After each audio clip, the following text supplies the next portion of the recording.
Sir, good morning po. Good morning, Sec. From Care FM po, Jock De Lacso from Care FM and one of the witness po sa nangyari pong inventory. May I ask a question lang, sir? Mayroon pong mga Pilipino po na involved.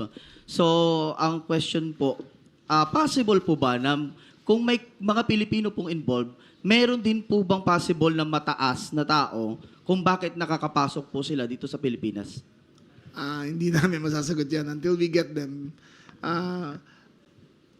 I believe na bihira ang mga politiko na pumapasok sa drugs. Bihirang-bihira yan. Ang alam namin, sa listahan namin, iisang mayor lang eh. sa Leyte ang actually involved sa drugs. Pero bihirang-bihira ang mga elected officials na involved dito. Last question, sir. Para po for the record po, paano po ba masasabi pa po ba natin na safe pa po ba ang ating kabataang Pilipino at ang ating pong mga kababayang Pilipino regarding po sa droga sa Pilipinas? It is safer now than it's ever been. It is safer now than it's ever been. I can tell that with all honesty.